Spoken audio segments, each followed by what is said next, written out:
ಧರ್ಮ ಭೇದವಿಲ್ಲದೆ ನಾವೆಲ್ಲರೂ ಒಂದೇ ಎನ್ನುವ ಮನೋಭಾವದಿಂದ ಸಮಾಜ ನಿರ್ಮಾಣವಾಗಲು ನಾವೆಲ್ಲರೂ ಶ್ರಮಿಸಬೇಕೆಂದು ಮುಖ್ಯಮಂತ್ರಿಗಳ ಕಾನೂನು ಸಲಹೆಗಾರರು ಹಾಗೂ ವಿರಾಜಪೇಟೆ ಶಾಸಕರಾದ ಎಸ್ ಪೊನ್ನಣ್ಣ ಹೇಳಿದ್ದಾರೆ. ಚೆರಿಯಪರಂಬು ಉರುಸ್ ಕಾರ್ಯಕ್ರಮದಲ್ಲಿ ಮುಖ್ಯ ಅತಿಥಿಯಾಗಿ ಪಾಲ್ಗೊಂಡು ಮಾತನಾಡಿದ ಶಾಸಕರು, ಪರಸ್ಪರ ಸುಖ, ಶಾಂತಿ, ಸಹಬಾಳ್ವೆಯೊಂದಿಗೆ ನಾವೆಲ್ಲರೂ ದೇಶಮುಕ್ತವಾದ ಸಮಾಜದಲ್ಲಿ ಬದುಕಬೇಕೆಂಬುದು ನನ್ನ ಆಶಯವಾಗಿದ್ದು, ಅದಕ್ಕಾಗಿ ನಾವೆಲ್ಲರೂ ಶ್ರಮಿಸಬೇಕು ಎಂದು ಹೇಳಿದರು. ಅವರಿಗೆ ಚೆರಿಯಪರಂಬು ಮಹಿದಿ ಜಮಾಯತ್ ಆಡಳಿತ ಮಂಡಳಿ ಪರವಾಗಿಯೂ ಇಲ್ಲಿ ಆಗಮಿಸಿರುವಂತಹ ಈ ಕರ್ನಾಟಕ ರಾಜ್ಯದಲ್ಲಿ ಸಾಲದು ಜನಸ್ನೇಹಿ, ಜನಾನುರಾಗಿ, ಸ್ನೇಹಜೀವಿ, ಉತ್ಸಾಹಿ ಜನಸೇವಕ, ಬಡವರ ಬಂಧು, ದೀನರ ಬಂಧು, ನಿಷ್ಕಳಂಕ ವ್ಯಕ್ತಿತ್ವ, ಹೋರಾಟಗಾರ, ಜನಸೇವಕ, ಭರವಸೆಯ ನಾಯಕ, ಹೃದಯ ಶ್ರೀಮಂತೆ ಉಳ್ಳವರು, ಜನಪರ ಕಾಳಜಿ ಉಳ್ಳವರು. ಈ ಬರುವ 4 ದಿವಸ ತಾವೆಲ್ಲರೂ ಕೂಡ ಈ ಪುಣ್ಯಕ್ಷೇತ್ರದಲ್ಲಿ ದೇವರ ಪ್ರಾರ್ಥನೆಯನ್ನು ಮಾಡಿ, ನಿಮ್ಮ ಪ್ರಾರ್ಥನೆಗಳನ್ನು ಅರ್ಪಿಸಿ ಈ ನಾಡಿನ ಸುಖ ಶಾಂತಿಗೋಸ್ಕರ ಮತ್ತು ತಮ್ಮೆಲ್ಲರ ಸ್ನೇಹಿತರ, ಕುಟುಂಬಸ್ಥರ, ಊರಿನ ಜನರ ಏಳಿಗೆಗೋಸ್ಕರ ಪ್ರಾರ್ಥನೆಯನ್ನು ಸಲ್ಲಿಸ್ತೀನಿ. ಎಲ್ಲರಲ್ಲೂ ಕೂಡ ಶಾಂತಿ ನೆಲೆ ಮಾಡಬೇಕು. ನಾವೆಲ್ಲರೂ ದ್ವೇಷಮುಕ್ತವಾದಂಥ ಸಮಾಜದಲ್ಲಿ ಬದುಕಬೇಕು.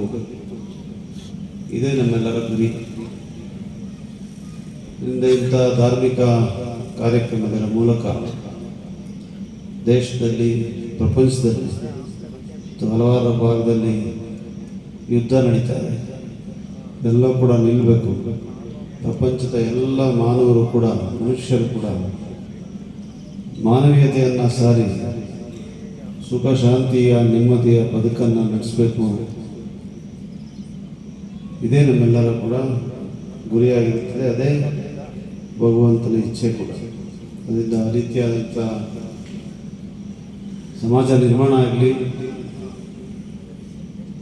ನಾವೆಲ್ಲರೂ ಕೂಡ ಒಂದೇ ಎನ್ನುವಂಥ ಮನೋಭಾವದಿಂದ ಸಮಾಜವನ್ನು ಕಟ್ಟುವಂಥ ಕೆಲಸ ಕೂಡ ಆಗಲಿ ಅಂತ ನಾನು.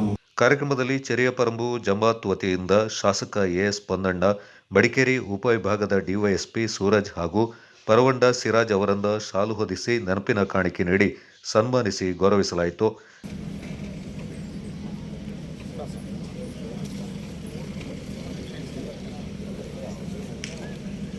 ವೇದಿಕೆಯಿಂದ ಸ್ವಲ್ಪ ಸರಿದಿಲ್ಬೇಕು. ಮೀಡಿಯಾ ಲೈವ್ ಓದ್ತಾ ಇದೆ.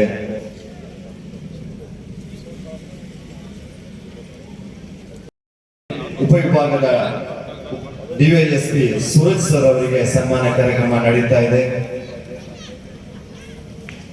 ನಮ್ಮ ಜಮಾಯತಿನ ಅಧ್ಯಕ್ಷರಾದಂತ ಪರವಂಡ ಅಹಮದ್ ರವರು, ನಾಪಕೂರು ಜಮಾಯತಿನ ಅಧ್ಯಕ್ಷ ಅಂತ ಎಂ.ಎಚ್. ಅಬ್ದುಲ್ ರಹಮಾನ್ ರವರು.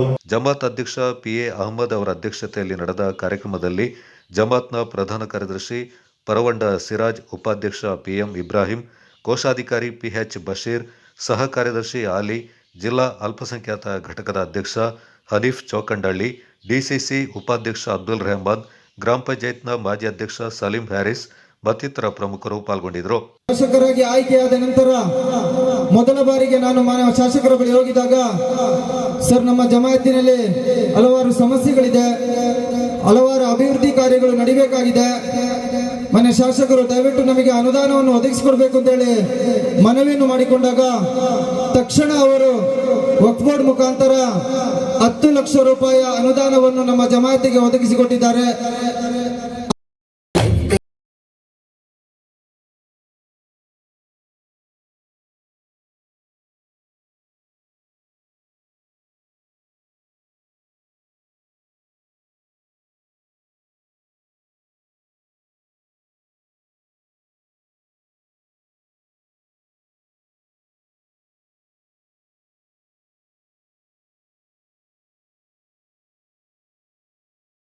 في قلبي غير الله نور محمد صلى الله لا إله إلا الله.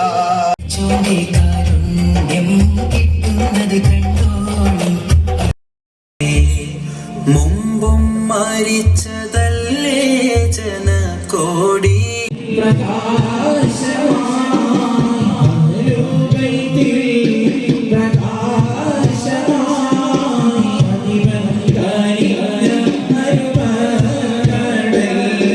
Kodagu channel news Zakariya ನಾಪಕ್ಲೋ.